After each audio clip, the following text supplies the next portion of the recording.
Hello everyone! Welcome back to HLV Visa Consultancy.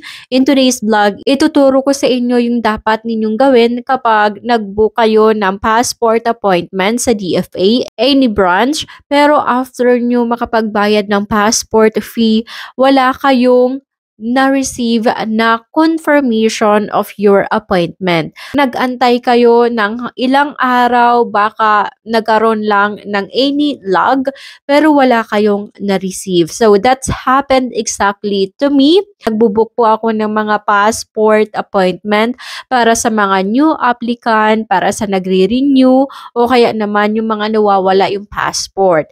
Ang unang step na dapat gawin, pumunta sa website ng DFA, passport.gov.ph/appointment.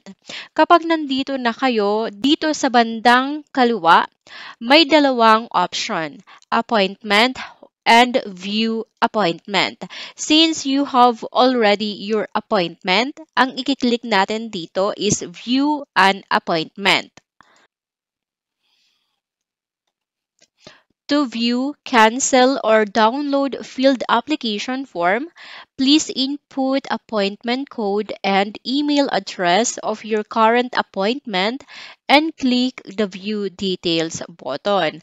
Ang problema, wala ka ngayon appointment code kasi wala kang na-receive na appointment confirmation from DFA after mo mag-payment. So, paano to? Saan mo kukunin ngayon yung appointment code mo? Because without this, hindi mo din ma-view or ma-access itong site na to.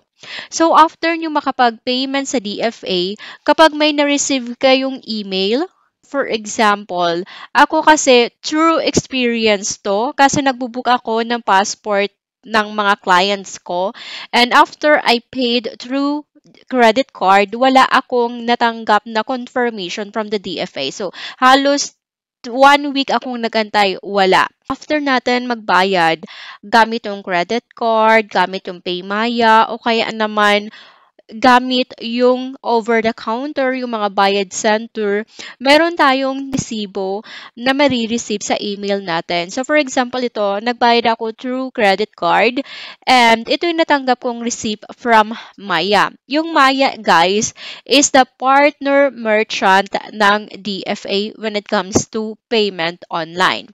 May makikita kayo dito yung transaction number. So, ikakopy nyo lang po ito o kaya naman sulat nyo sa papel. Iyan po ang ilalagay natin dito sa appointment code. Yung transaction number doon sa resibo. Any receipt basta galing sa Maya or sa DFA. And yung email address na ginamit nung nag-register kayo sa DFA passport appointment. And then, I'm not a robot. Click lang natin yan. Okay, select an image with bicycle. Click verify once there are none left. So, with bicycle, ito yung ano din dito kasi may mga ganito eh. Okay. So, I think I'm done. Okay, motorcycle. Again, motorcycle. Okay, very good. And then, click natin yung view details.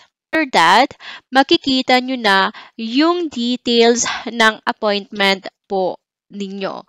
So, once you have your details here, ibig sabihin, confirm yung appointment ninyo sa DFA and successful yung pagbubook ninyo ng appointment. So, nothing to worry about kahit wala kayong na-receive na confirmation email coming from the DFA sa email po ninyo mismo.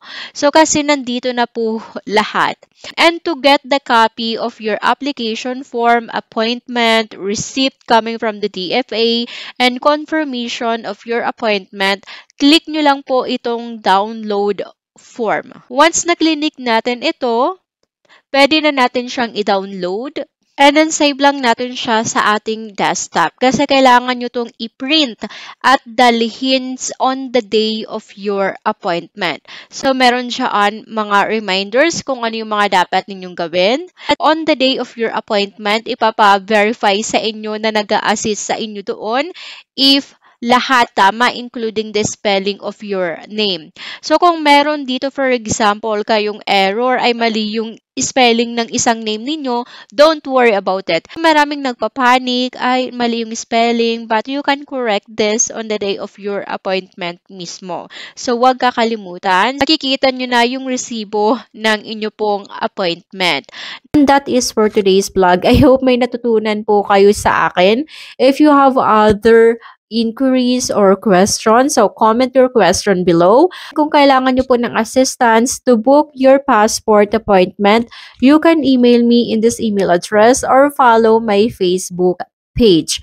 And kung hindi pa po kayo nakapag-subscribe, subscribe po kayo sa aking YouTube channel para ma-notify kayo kapag meron akong bagong video about immigration, visa application, passport appointment, lahat na. Thank you so much and keep on watching my video.